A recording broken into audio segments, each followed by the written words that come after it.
अस्सलाम वालेकुम। Previous conviction जो है उसका रेलिवेंट लाज है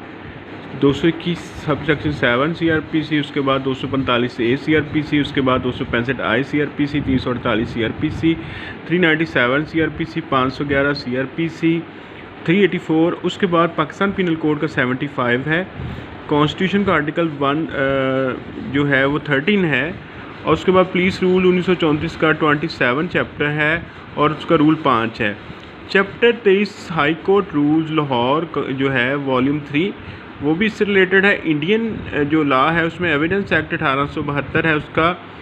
section 54 sub section 2 bad character के मतलब है, यानी प्रीवियस कन्विक्शन भी बैड करैक्टर को ज़ाहिर करती है। उसके बाद है CRPC 1973 यानी इंडियन का 298 सेक्शन है। उसके बाद IPC यानी इंडियन पीनल कोड, ये इंडियन व्यूवर्स के लिए है 75, और कानून शहादत 1984 पाकिस्तान के लिए आर्टिकल 27, 57, 68, 75 और 149 है। अब हम इसमें आते हैं कि ये लेक्चर की तरफ आते हैं कि इसमें प्रीवियस कन्विक्शन जो है उसका क्या मतलब है। देखें कि 221 सब सेक्शन 7 जो है वो है कि एसेंशियल ऑफ चार्ज के मतलब है कि देखिए उसमें 221 सब सेक्शन 7 में प्रीवियस कन्विक्शन के बारे में है कि उसको जब भी फर्द जुर्म लगाया जाता है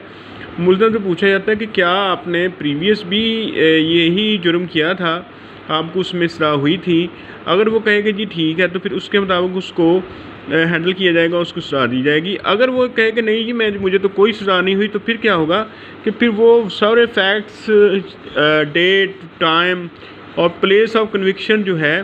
वो उस फर्द जुर्म में लगाई जाएगी। और उसके बाद है कि क्या फैक्ट होता है अगर कोई बंदा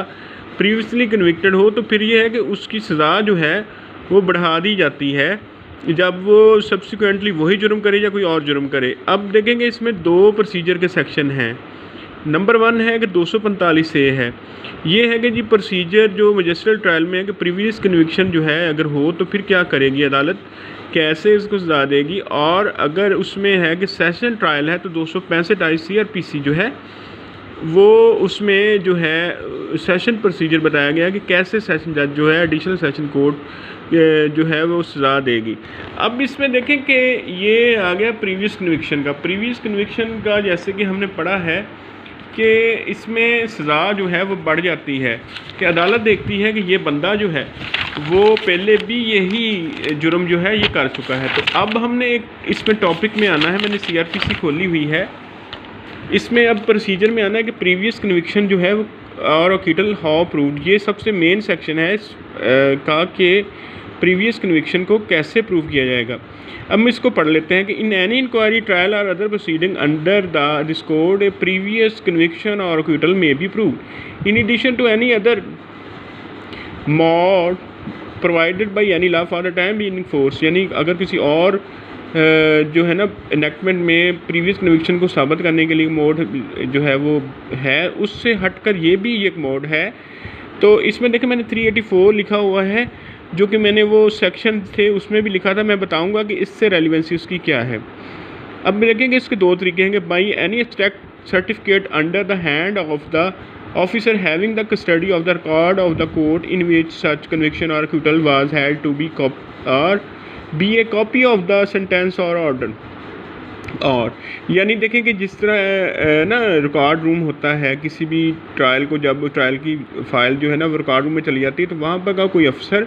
जिसकी कस्टडी में वो ऑर्डर हो जिसमें उसको कन्विक्शन दी जाती है, उसकी टेस्टेड कॉपी जो है वो 548 CRPC के तहत कोई भी शख्स ले सकता है। तो वो उस अदालत में जब पेश की जाएगी, जब अदालत उसका रिकॉर्ड तलब कर लेती है तो फिर ये है कि वो प्रीवियस कन्विक्शन इस तरह साबित की जा सकती है। अब नंबर 2 है कि इन केस ऑफ कन्विक्शन इधर by a certificate signed by the officer in charge of the jail in which the punishment और any part thereof was inflicted, यानी किसी शख्स को अगर कुछ सज़ा दी गई है ना कि जिस जेल में वो था वहाँ के इंचार्ज यानी जेलर को के साइन शुदा जो है सर्टिफिकेट से भी साबित होता है, किया जा सकता है कि वो बंदा यहाँ से प्रीवियसली कन्विक्शन होकर यहाँ पर सज़ा भुगत गया है। और by production warrant of commitment under which the punishment was suffered, कि वारंट ऑफ कमिटमेंट जो है मैंने आपको बताया है कि 384 है कि जब किसी बंदे को किसी जेल में भेजा जाता है 384 में होता है कि उसके नाम जो है ना अदालत भेजती है कि इसमें ये सज़ा हुई है और ये आपकी ये जो है अब ये इतने साल जो है ना वो जेल में गुजारेगा, तो वो वारंट जो होता है उसकी कॉपी से भी हम साबित कर सकते हैं। Together with in each of such cases evidence as to be identify of the accused person with the person so convicted or acquittal, कि जो शख्स जिसको ये सज़ा हुई थी या वो बरी हुआ था, वो उसकी शनाख्त जो है वो इस एविडेंस से साबित होगी। तो ये आज का हमारा टॉपिक था कि जिसमें हमने ये देखा कि प्रीवियस कन्विक्शन कैसे प्रूव की जा सकती है, क्या तरीक़ाकार है,